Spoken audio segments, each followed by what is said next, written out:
Overall હવે અહીંયાથી Nifty bank Nifty માટે કયા લેવલ ખાસ તમે વોચ આઉટ કરતા રહેશો? Good morning Neeraj. Overall Nifty સારી દેખાઈ રહી છે ડેલી ચાર્ટ ઉપર. અગેન ખાલી એક જ છે કે એક રેન્જમાં સ્ટક છે લાસ્ટ 2-3 દિવસથી. હાયર સાઈડ છે 23,632 કે આપણે 50 લઈને ચાલીએ, એ બજેટ વાળો ટોપ હતો. અને બોટમ જોઈએ ગઈકાલની હતી અરાઉન્ડ 23,222 ની છે.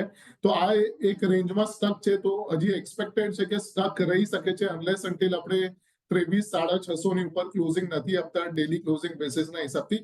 તો ઓવરઓલ આજે તો ડેફિનેટલી આપણે 180 પોઈન્ટ્સ 200 પોઈન્ટની એક ગેપ અપ ઓપનિંગમાં આપણે ટ્રેડિંગ જોઈ છે. તો દિવસના કદાચ અહીંયા એક રેઝિસ્ટન્સ મળી શકે છે આજના દિવસમાં 23,632-650 ના લેવલે, અને પછી એક પુલબેક જોવા મળી શકે છે આજના દિવસે ઓલમોસ્ટ 23,500 થી લઈને 23,480 સુધી. બટ ઓવરઓલ જે બાયસ છે બાય ઓન ડીપ સર્જ રહેશે.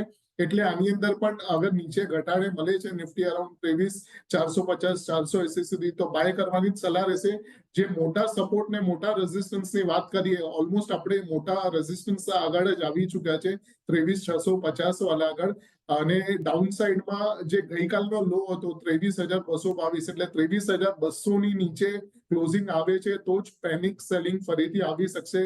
અને ત્યાં સુધી આવશે નહીં, ત્યાં સુધી આપણે બાય ઓન ડિપ્સ જ રહેશું. ઇન ટર્મ્સ ઓફ બેંક નિફ્ટીની અંદર, બેંક નિફ્ટી ચાર્ટ થોડું વધારે બુલિશ લાગી રહ્યું છે compare to the Nifty, because the size of the candle આજની જોઈએ એ ઓલમોસ્ટ 1.5% નીચે, અને વધારે એકદમ લાસ્ટ 2-3 દિવસથી જોઈએ એના કમ્પેરિઝનમાં સારી બાઇંગ છે આની અંદર. અગેન આ પણ હાયર સાઈડમાં બજેટના દિવસનો જે ટોપ હતો 50,000 થી લઈને 50,010 સુધીના, આજે આપણે એક્ઝેક્ટલી એ જ લેવલ ટચ કર્યા છે અને રેઝિસ્ટન્સ લીધો છે.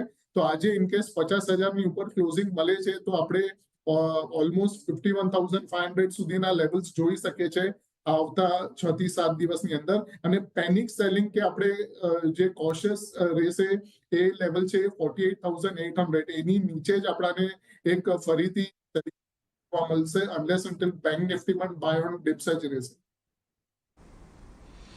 એટલે બેંક નિફ્ટી કે નિફ્ટી બંને જે હોય એમાં તમારે ઘટાડે જ ખરીદારીની સલાહ અત્યારે બનતી દેખાઈ રહી છે. એટલે એના પર એક ખાસ તમારે નજર રાખતા રહેવાનું છે આજના દિવસે. પરંતુ જો